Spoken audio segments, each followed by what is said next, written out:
3 minutes, une thèse continue avec Émeric Bouchereau de l'Université de Franche-Comté et du laboratoire Eliade. Émeric travaille sur les objets connectés au service de l'apprentissage. Avez-vous déjà cherché une aiguille dans une botte de foin? Non? Personne? C'est difficile. Et c'est un peu la situation que Bob vit actuellement. Bob, c'est lui. Il est face à une chaudière qui refuse de démarrer. Et il ne sait pas comment la réparer. Mais bon, aujourd'hui on a Internet. On a des MOOC, des cours en ligne, des jeux vidéo, des applications mobiles, Wikipédia, bref, il y en a pour tous les goûts. En plus, grâce à sa tablette ou son smartphone, Bob il peut accéder à ces ressources tout en restant au chevet de sa chaudière. Et c'est pratique. Ça veut dire que Bob, il peut inspecter sa chaudière tout en apprenant son fonctionnement. Ouais, mais comment Bob trouve la bonne ressource qui va l'aider? Eh ben, il y a deux possibilités. La première, c'est d'aller voir un généraliste. Google, par exemple. Dis-moi, Google, comment fonctionne ma chaudière? Google répond, 500 000 résultats, choisis. Ah, c'est beaucoup.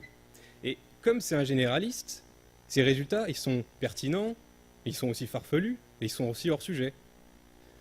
Et puis, Bob, il aimerait bien qu'on tienne compte de sa situation personnelle, qu'on prenne en compte le fait qu'il ait zéro compétence en matière de réparation de chaudière.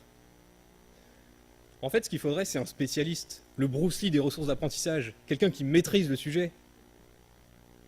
Ça, c'est la deuxième solution. L'ennui, c'est qu'il y a beaucoup d'experts. Coursera, Fun, edX, OerCommons. On ne va pas tous les consulter. Et puis, chaque expert a une vision différente de ce qu'est une ressource d'apprentissage. Chacun a sa propre vision des choses. Du coup, dans ces conditions, c'est difficile de comparer ce qu'ils proposent. L'idée, ce serait d'avoir un moteur de recherche comme Google, mais qui ne consulte que des spécialistes. Et que ces spécialistes se mettent d'accord sur un langage commun pour décrire ce qu'ils entendent par ressources d'apprentissage. Et c'est justement l'objectif de ma thèse. L'idée, c'est d'abord de comprendre comment Bob il va utiliser sa tablette pour trouver des ressources, quels critères il va utiliser pour évaluer la pertinence d'une ressource, ensuite, quel langage on peut mettre en place pour décrire ces ressources, tout en prenant en compte les critères de sélection de Bob. Et enfin, le dernier point, c'est d'imaginer des outils pour guider Bob vers les ressources les plus pertinentes.